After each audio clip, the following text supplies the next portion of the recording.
প্রিয় বন্ধুগণ সবাইকে ওয়েলকাম করে শুরু করছি আজকের ভিডিওটা। এই ভিডিওতে দেখাবো খিরসা কিভাবে তৈরি করা হয় এবং পাশাপাশি পাটিসাপটা পিঠা তৈরি করে দেখাবো। দারুণ টেস্টি এই পিঠাটা কিভাবে তৈরি করব দেখে নেওয়া যাক আমার আজকের ভিডিও থেকে। আর ভিডিওটা দেখার পর আপনাদের কেমন লাগলো প্লিজ একটু কমেন্ট করে জানাবেন। তবে শুরু করা যাক। পিঠার ক্ষীরটা তৈরি করতে হবে, তাই জন্য এখানে আমি 1.5 থেকে 2.5 লিটার এরকম একটা হবে পরিমাণ দুধের। তো দুধটাকে আমি বেশ অনেকটা পরিমাণ নেড়ে চেড়ে ঘন করে নিয়েছি। নেয়ার পরে এখানে আমি চিনি দিচ্ছি। এখানে আমি বেশ কয়েক চামচ চিনি দিয়েছি। মিষ্টিটা আপনারা আপনাদের পছন্দ মতো দেবেন, তবে আমার মনে হয় ক্ষীরের ভিতর একটু মিষ্টি বেশি দিলে মোটামুটি যেটা আমরা মিষ্টিটা পছন্দ করি সেইভাবেই দিলে ভালো হয়।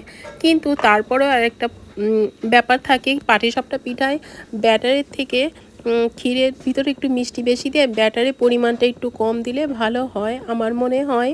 তাই জন্য ক্ষীরের ভিতরে চিনি দেওয়ার পরে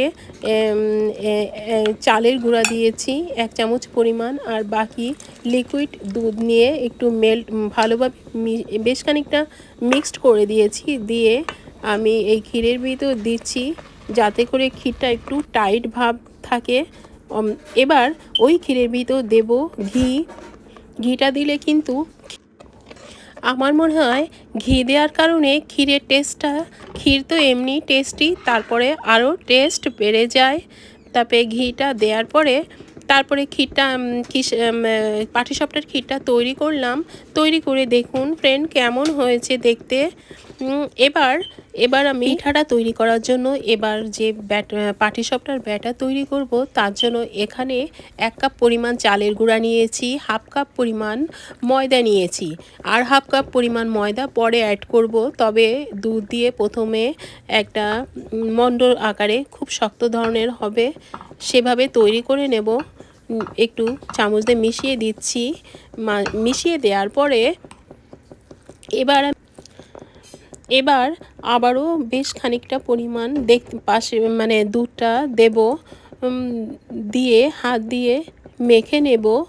মেখে একটু যে দানা থাকবে সেগুলো মিক্সড করে দিতে হবে। দেওয়ার পরে ঘি দেব, বেশ খানিকটা ঘি দিয়েছি। ঘি দিলে কিন্তু পাটিসাপটা ব্যাটারের টেস্টটা খুব ভালো আসে। এবার আবারও 1/2 কাপ ময়দা অ্যাড করে তারপরে এরকম একটা টেক্সচার রেখেছি। এবার একটা প্যান গরম করে তাতে ঘি দিয়েছি। ঘিটা গরম হয়ে গেলে এর ভিতর তৈরি করে রাখা পাটিসাপটার ব্যাটার দিয়ে দেব। দেওয়ার পরে প্যানটাকে একটু ঘুরিয়ে ঘুরিয়ে দিতে হবে। তাতে করে কি হবে, ব্যাটারটা অনেক মোটা ধরনের হবে না, আর একটু বেশ বড় ধরনের তৈরি হবে পিঠাটা। তারপরে ক্ষীর দেব। ক্ষীরটা একটু বেশি পরিমাণ দিলে কিন্তু আমার মনে হয় পাটিসাপটার টেস্টটা খুব ভালো লাগে। তো পিঠাটাকে উল্টিয়ে তৈরি করে নিতে হবে। পাটিসাপটা পিঠা রাতে তৈরি করে সকালে খেতে মনে হয় বেশি ভালো লাগে। পিঠাটা আমার তৈরি হয়ে গিয়েছে। এবার পিঠাটাকে তুলে অপর একটা পিঠা তৈরি করে দেখাবো। প্যানে আবারও ঘি দিয়েছি।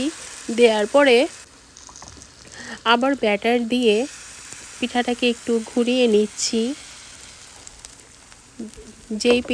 একটু বাদে পাটিসাপটা পিঠা তৈরি করতে ভীষণই কম সময় লাগে।